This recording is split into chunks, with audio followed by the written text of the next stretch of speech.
around terrorists in Northeast. The Nigerian Air Force has participated in various operations in different parts of the country for the restoration of peace in the affected areas with a good measure of success. These operations include Operation Safe Haven, Operation Olatse, Operation Shadandaji, and Operation Lafiadole, amongst other operations to defeat militants, catch rustlers, bandits, and Boko Haram terrorists. The invaluable contributions of the Nigerian Air Force are significant to the attainment of the overall armed forces of the Nigerian mission.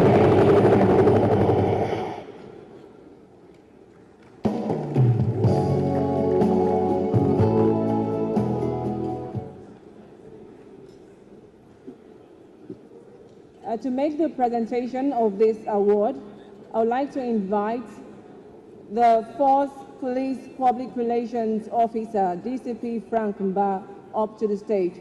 A round of applause, please. And also, the recipients of this award kindly come up stage as well.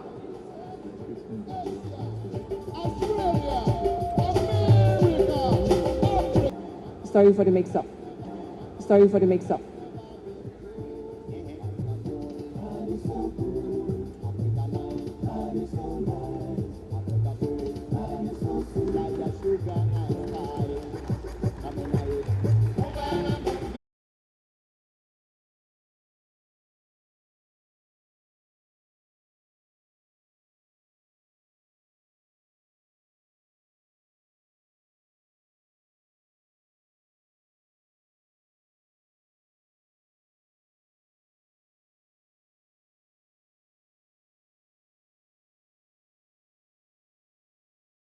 Privileged to present this award to the Nigeria Air Force. I have had the opportunity of working with the Nigeria Air Force, collaborating with the Nigeria Air Force during my time at the Arik Air, and maybe that's why I've been called upon to present this award. And I must say that it's a good thing that the Silverbird Group has thought it wise to make this kind of, give this kind of award to the Air Force. We know that these gentlemen have been doing a great service to this country in the past 5 or 6 years. And I think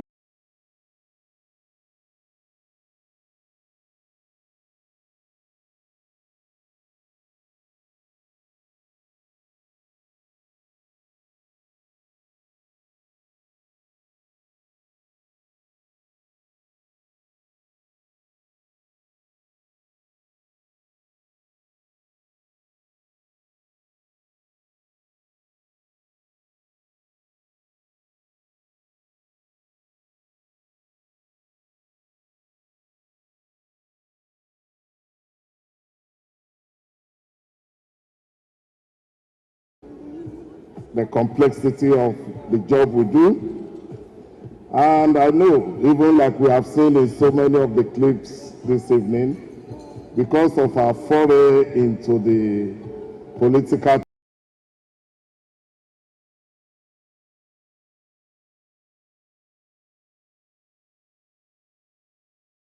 terrain, we have become the whipping boy.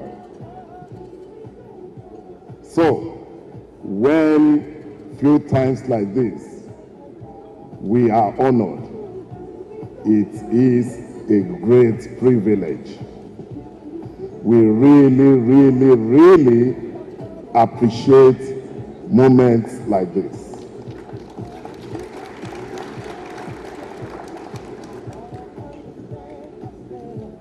The documentary has said a lot. It has shown so much. Those were not films that were acted. In fact, I'm happy to say the pilot that was first shown is the young gentleman here, is the commander of our Air Combat Training Group in Kaiji.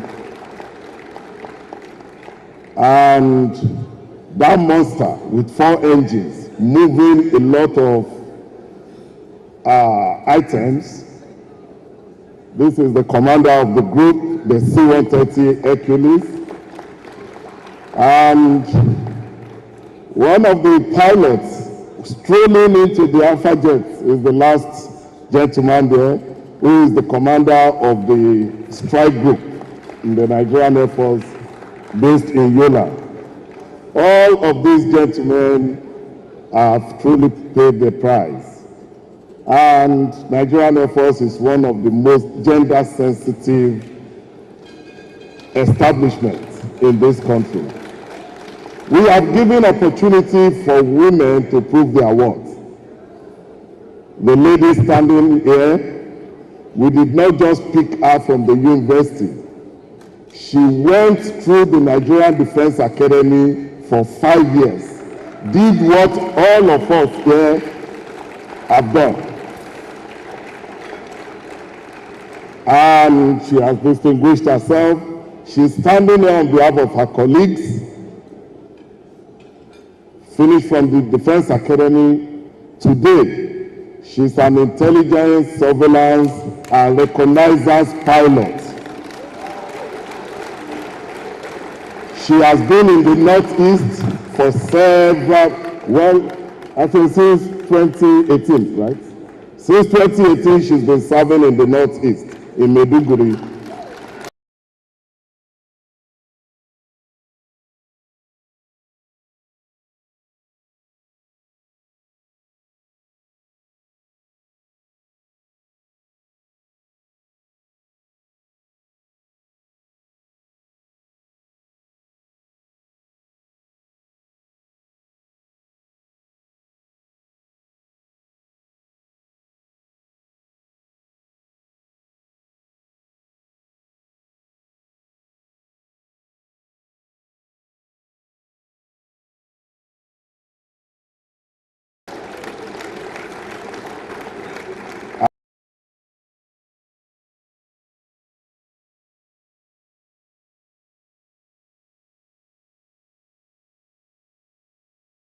And I tell you, all the ladies who are combat pilots are doing excellently well. We are happy that we've given them the opportunity, they've grabbed it fully, and they are doing excellently well. Well, this is not time to talk too much. I just want to appreciate the Silverbird Group on behalf of the Chief of the Air Staff, Air Marshal Sadiq Baba Abubakar, Distinguished Flying Star, and the entire Nigerian Air Force community. We are indeed grateful for this honor done to the Air Force. And I promise you, this is good. This already, a spectacular space has been created for it.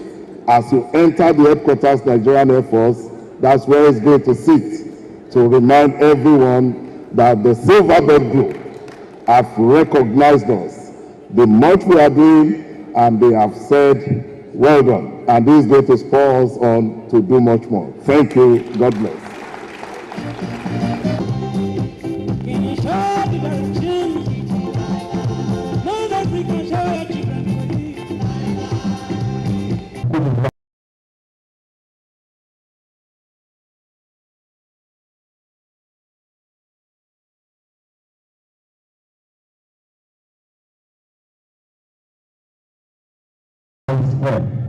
But all I know to tell you, to tell you and help repair the damage we have inflicted on you, to challenge the fatherland.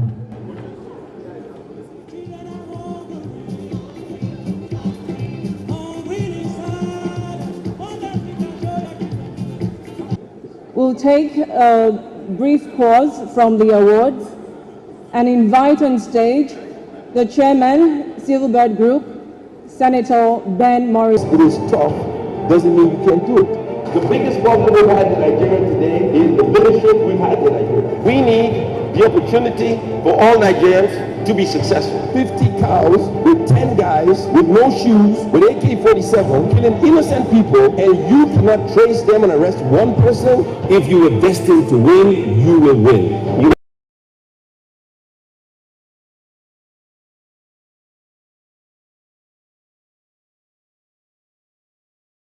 Very much.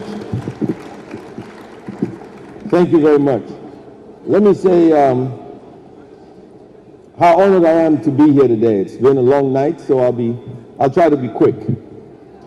We set up Silverbird 40 years ago. It's been an amazing journey. At the time, you know, when you're a kid, you set up a company, you have no idea how it'll turn out. I had no idea I'd meet the great speaker, Governor Tambawa, who I met when he was speaker, made me laugh, a great politician, turned out to be Man of the Year. Please give him a big round of applause. I have great admiration for him. And I'm not saying so because he's an incredible man himself, and all those who we honor today. And for all of Nigeria, let me say this. We bash security forces all the time, and you ought not to. They are first and only line of defense. If we spend all our time abusing the police, abusing the army, the air force, the navy, we have nothing to protect us. They may have problems, and we agree, but we must figure out a way to solve the problems, to help them so that they can defend us. How many people go to work today? You know, as I was coming up here, I started thinking of a lot of things. And those of you who study history, who are old enough, many things happened. And one thing that happened was in 1983. Of Chief Olu Aboderin, he's the owner of Punch newspaper. In those days, Punch was owned by the Aboderin family and Samamuka. They were partners, they owned Punch. And I used to go see Aboderin all the time. And on one occasion, he wrote an editorial, and PRP. After the coup, prior to the coup, politicians were fighting, quarreling, killing each other. All things were happening in the country. And there was misery everywhere. But after the coup, there was total silence in Nigeria. All the politicians were in prison. Kirikiri, to be precise. How many people have been to Kirikiri? I don't mean as prisoners, as visitors. All right, anyway, they were all in prison. A few months later, something happened. Fela Niklak Mokuti was arrested, tried for having currency over 1,500 pounds and sentenced to 4 or 5 years imprisonment, and he was put in Kirikiri. But this is what Fela said. Fela said when he was in prison, all the politicians who once hated each other, just like APC and PDP right now. But then it was UPN, Shehu Shagari's party, UPN, Chief Obafemi Awolowo, MPP, Dr. Namzi Azikiwe, GNPP, Alhaji Waziri Ibrahim, and PRP, Aminu Kano. They were all in prison in Kirikiri. And Fela said, all the political leadership of Nigeria, governors, senators, lived in peace. They became very good friends. Very good friends. And sometimes he wondered why we had all the crisis in Nigeria. But they were all in prison. And then Fela said something which sometimes we don't think about. He said on visiting days, and I guess it was Sunday at Kirikiri, the politicians would come back to the cell and they were crying. And he would go to them and say, Alhaji this, Mr. this, Chief this, why are you crying? And they said to Fela, you won't understand. We once ruled this country, state, federal level, we once ruled this country. But look at us today. Fela said, you haven't answered my question. Why